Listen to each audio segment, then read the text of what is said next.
8.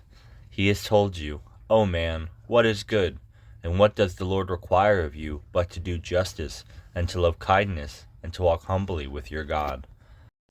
To Moses, speak to the people of Israel, that they take from me a contribution. From every man whose heart moves him, you shall receive the contribution for me. And this is the contribution that you shall receive from them: gold, silver, and bronze, blue and purple and scarlet yarns, and fine twined linens, goat's hair, tanned rams, skins, goat skins, and acacia wood, oil for the lamps, spices for the anointing oil, for the fragrant incense, onyx stones, and stones for setting, for the ephod, and for the breastpiece. And let them make me a sanctuary, that I may dwell in their midst, exactly as I show you concerning the pattern of the tabernacle and all its furniture, so you shall make it. They shall make an ark of acacia wood. 2 cubits and a half shall be its length, a cubit and a half its breadth, and a cubit and a half its height. You shall overlay it with pure gold, inside and outside shall you overlay it. You shall make on it a molding of gold around it. You shall cast 4 rings of gold for it, and put them on its 4 feet, 2 rings on the one side of it, and 2 rings on the other side of it. You shall make poles of acacia wood, and overlay them with gold. And you shall put the poles into the rings on the sides of the ark, to carry the ark by them. The poles shall remain in the rings of the ark, they shall not be taken from it. And you shall put into the ark the testimony that I shall give you.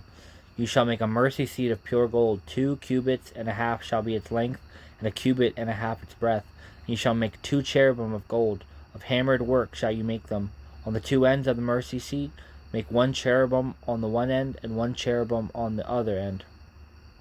Of one piece with the mercy seat shall you make the cherubim on its 2 ends. The cherubim shall spread out their wings above, overshadowing the mercy seat with their wings, their faces one to another. Toward the mercy seat shall the faces of the cherubim be. And you shall put the mercy seat on the top of the ark, and in the ark you shall put the testimony that I shall give you.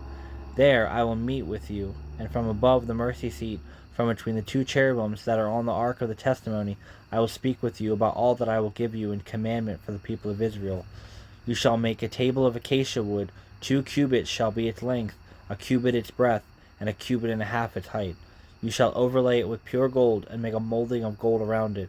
And you shall make a rim around it, a hand's breadth width, and a molding of gold around the rim. You shall make for it 4 rings of gold, and fasten the rings to the 4 corners at its 4 legs. Close to the frame the rings shall lie, as holders for the poles to carry the table. You shall make the poles of acacia wood, and overlay them with gold, and the table shall be carried with these. And you shall make its plates and dishes for incense, and its flagons and bowls with which to pour drink offerings. You shall make them of pure gold. And you shall set the breath of the presence on the table before me regularly. You shall make a lampstand of pure gold. The lampstand shall be made of hammered work. Its base, its stem, its cups, its calyxes, and its flowers shall be of one piece with it. And there shall be 6 branches going out of its sides, 3 branches of the lampstand out of one side of it, and 3 branches of the lampstand out of the other side of it. 3 cups made like almond blossoms, each with calyx and flower on one branch, and 3 cups made like almond blossoms, each with calyx and flower on the other branch. So for the 6 branches going out of the lampstand. And on the lampstand itself there shall be 4 cups made like almond blossoms, with their calyxes and flowers, and a calyx of one piece with it under each pair of the 6 branches, going out from the lampstand. There calyxes and their branches shall be of one piece with it, the whole of it a single piece of hammered work of pure gold.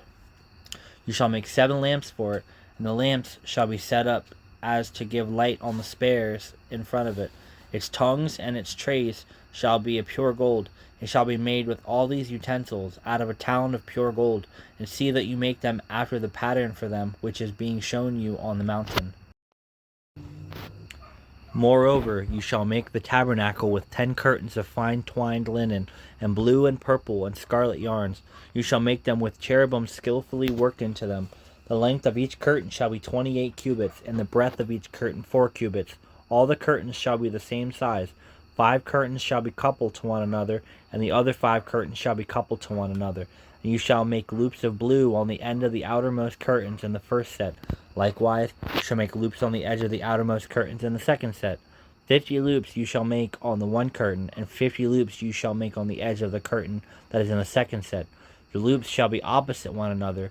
You shall make 50 clasps of gold, and couple the curtains one to the other with the clasps, so that the tabernacle may be a single whole. You shall also make curtains of goat's hair for a tent over the tabernacle. 11 curtains shall you make. The length of each curtain shall be 30 cubits, and the width of each curtain 4 cubits. The 11 curtains shall be the same size.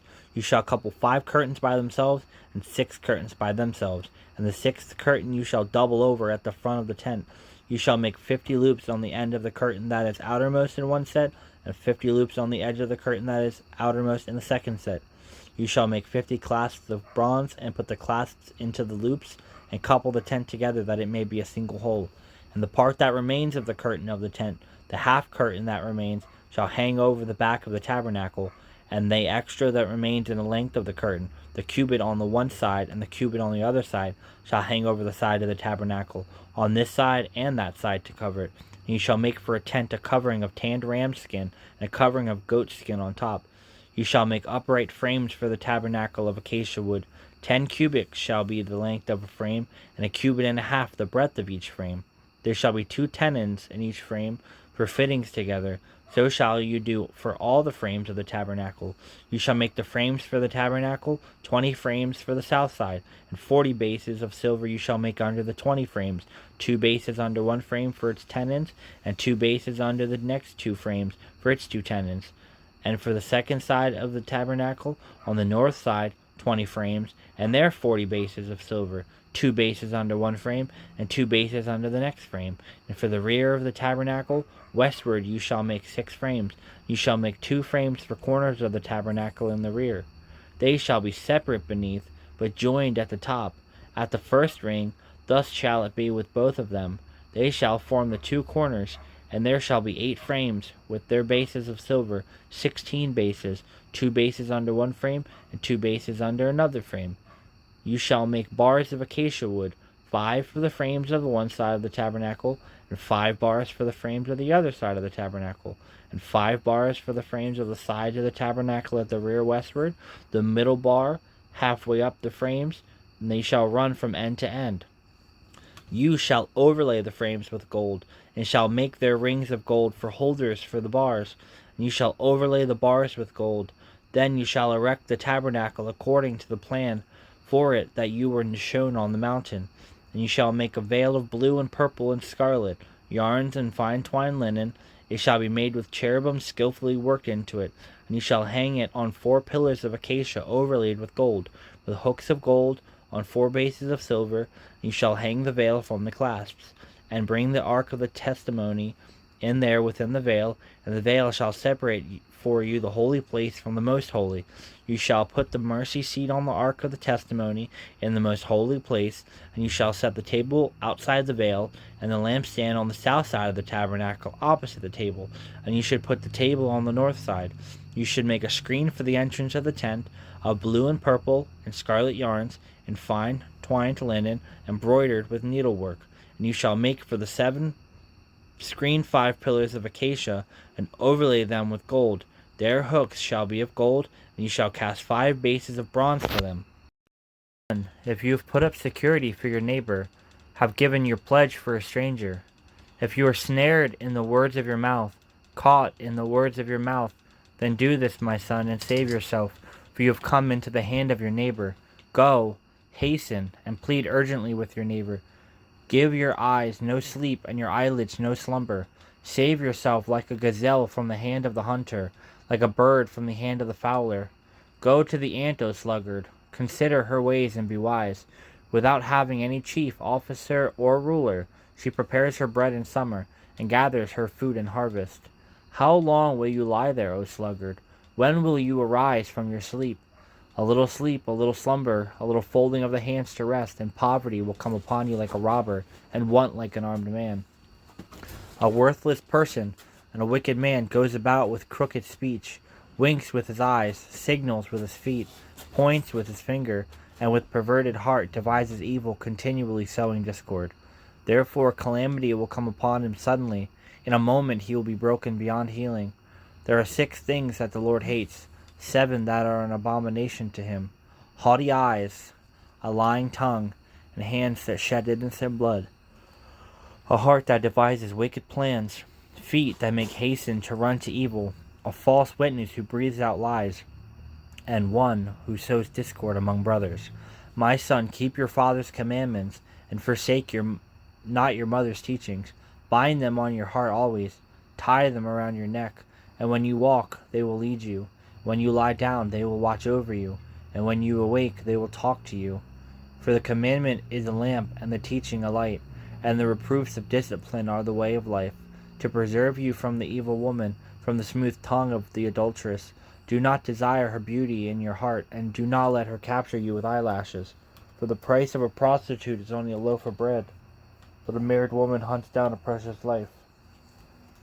When a man carry fire next to his chest, and is his clothes not be burned? Or can one walk on hot coals and his feet not be scorched? So is he who is in to his neighbor's wife. None who touches her will go unpunished. People do not despise the thief if he steals to satisfy his appetite when he is hungry. But if he is caught, he will pay sevenfold. He will give all the goods of his house. He who commits adultery lacks sense. He who does it destroys himself. He will get wounds and dishonor, and his disgrace will not wipe away. For jealousy makes a man furious, and he will not spare when he takes revenge.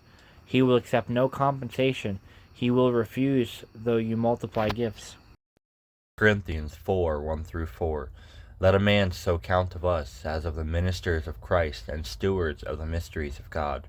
Moreover, it is required in stewards that a man be found faithful. But with me it is a very small thing that I should be judged of you, or of man's judgment. Yea, I judge not my own self, for I know nothing by myself, and am I not hereby justified? But he that judgeth me is the Lord. Because we live in a world marred by sin, all of us have suffered hardships and loss. Yet no matter what trials come, God calls us to remain faithful. Consider the heroes of the faith mentioned in Hebrews 11. It includes many who saw great victories, who for God, but the chapters also honor others who suffered greatly. They were stoned, they were sawn asunder, they were tempted, some were slain with the sword. They wandered about in sheepskins and goatskins, being destitute, afflicted, and tormented. Hebrews 11:37. Their circumstances varied, but their faithfulness did not. And that is our calling as well, to hold steady, to endure, and to keep trusting God in the end. The approval we seek is not the applause of men, but the commendation of our Lord. Well done, thou good and faithful servant. The hardships of life are another opportunity for us to demonstrate our faithfulness to God. Independence on me. The desire to act independently, apart from me, springs from the root of pride. Self-sufficiency is subtle, insinuating its way into your thoughts and actions without you realizing it. But apart from me, you can do nothing. That is, nothing of eternal value. My deepest desire for you is that you learn to depend on me in every situation. I move heaven and earth to accomplish this purpose, but you must collaborate with me in this training. Teaching you would be simple if I negated your free will or overwhelmed you with my power. However, I love you too much to withdraw the godlike privilege I bestowed on you as my image bearer. Use your freedom wisely. Be relying on me constantly. Thus you enjoy my presence and my peace. John 15:5. I am the vine, you are the branch. If a man remains in me and I in him, he will bear much fruit. Apart from me you can do nothing. Ephesians 6:10. Finally, be strong in the Lord and in his mighty power. Genesis 1:26 and 27. Then God said, let us make a man in our image, in our likeness, and let them rule over the fish of the sea, the birds of the air, over the livestock, over all the earth, and over all the creatures that move along the ground.